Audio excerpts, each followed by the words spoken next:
All right, let's move to Arsenal now, who's not doing much winning. So they pick up a loss again on the weekend, 1-0 to Burnley. Burnley, with that victory, just gets themselves out of that relegation position. However, Arsenal just hovering as they're sitting in 15th place. So I guess my question then to you, Ollie, is it an overreaction to talk about their head coach, Mikel Arteta, having to go? Yeah, I think it is an overreaction because the problems go way deeper. He may be a problem, I'm not denying that right now, but he is not the problem at this club because it's going to take such a long time to rebuild no matter who the coach is. But I think the big mistake Mikel Arteta has made, and it's an ironic one because he's come from Pep Guardiola, he's been mentored by Pep Guardiola, and he's done the exact opposite to what Guardiola did when he took over Manchester City. Guardiola came in and made it very, very clear that no one was safe. Players like Kolarov and Dzeko and Nasri and Mangala, Joe Hart was obviously the big controversial one at the time.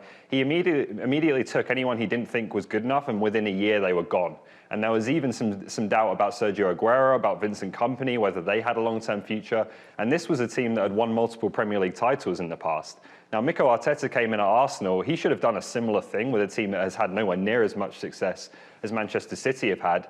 And instead, he seemed to try to rehabilitate some of these players. David Luiz, Mustafi, Xhaka, he even gave Mesut Ozil a chance to begin with last season. And I don't understand why he's done that. And so now I think he's paying the price for putting too much trust and too much faith in those players.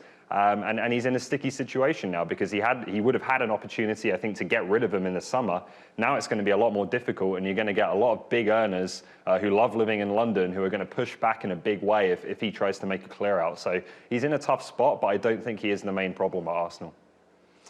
Such a typical response there that we hear all the time from people in the media. There's certain clubs where they focus on the manager, their resume, what they bring to the table, and there's certain clubs that get a free pass. It is not an exaggeration because Mikel Arteta needs to go. What other club would this be acceptable for? Borussia Dortmund just fired their manager after losing 5-1 on the weekend. Instead, Arteta is 12 points behind Spurs. They have 2 wins in their last 10. He's benched their highest paid player. He's not even playing in Mesut Ozil. That's on the manager. There's a clear discipline problem with the team. 6 sending-offs in 12 months. He can't control the players. They're disgruntled behind the scenes. They're not playing for him. That's on him. He has no experience, no standing to stay in a role like this. They are 15th place, and there's no hope in sight for Arsenal as long as Arteta remains manager.